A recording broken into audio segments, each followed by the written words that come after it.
নমস্কার বন্ধুরা, সবাই কেমন আছেন? আজ আমি আপনাদের বলবো, আপনাদের দোকান ব্যবসা যদি ভালো চলছে না, দোকানে ঠিকঠাক মতো আপনাদের খরিদ্দার আসছে না, আগে আপনাদের দোকান ব্যবসা ভালো চলছিল, হঠাৎই কেমন যেন আপনাদের দোকানের মধ্যে ভাটা পড়ে গেছে, খদ্দের যেন ঠিকঠাক মতো আসতে চায় না, এইরকম যদি আপনাদের দোকান ব্যবসা স্থানে সমস্যা হয়ে থাকে আর আপনাদের যদি আর্থিক সমস্যার অভাবে আপনারা কোনো ভালো তান্ত্রিক গুণিনের সঙ্গে যোগাযোগ করতে পারছেন না, তাহলে আজকের এই ভিডিওটি দেখে আপনারা প্রয়োগ করুন।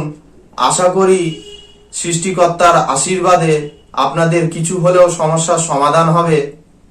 সর্বপ্রথমে আপনারা আসল কাশ্মীরি জাফরান কিনে আনবেন এবং সেই জাফরান কেশরটিকে কিছু সামান্য পরিমাণ গোলাপ জলের মধ্যে আপনারা বেশ অনেকক্ষণ ভিজিয়ে রাখবেন।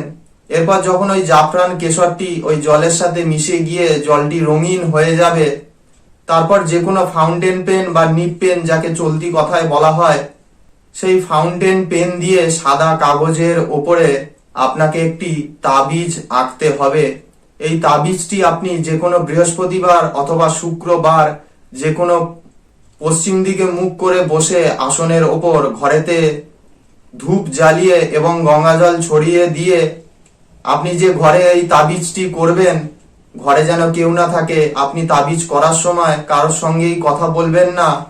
এইরকম ভাবে আপনি সাদা কাগজের ওপরে 5টি তাবিজ আপনি লিখে ফেলবেন এবং প্রত্যেকটি তাবিজের নিচে আপনি লিখে দেবেন, যার ব্যবসা চলছে না, সে যদি ছেলে হয় তাহলে অমুকের পুত্র অমুকের দোকান ব্যবসায় খরিদ্দার রুজি রোজগার আসুক, আর যদি মহিলা থাকে তাহলে অমুকের কন্যা অমুকের দোকান ব্যবসায় খরিদ্দার আসুক, রুজি রোজগার হোক। এরম ভাবে প্রত্যেকটা তাবিজের নিচে আপনি লিখে দেবেন। এরপর 4টি তাবিজের কাগজকে 4টি মাদুলির ভেতরে ভরে মৌচাকের মোম দিয়ে মাদুলির মুখটি বন্ধ করে দিয়ে এই তাবিজগুলো দোকানের 4টি কোণায় ঝুলিয়ে দেবেন। এমন ভাবে ঝুলিয়ে দেবেন যাতে হাওয়াতে আস্তে আস্তে দোলা খায় এবং যাতে কোনো দোলা খাওয়াতে যেন বাধাও না পায়, সেটাও আপনি খেয়াল রাখবেন।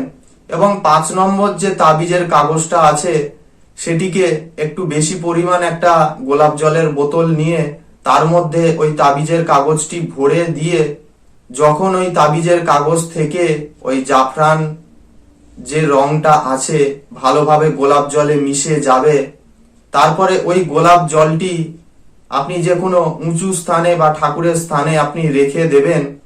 সেখান থেকে অল্প অল্প পরিমাণ গোলাপ জল নিয়ে আপনার দোকান ব্যবসা স্থানে ভালোভাবে আপনি ছড়া দেবেন।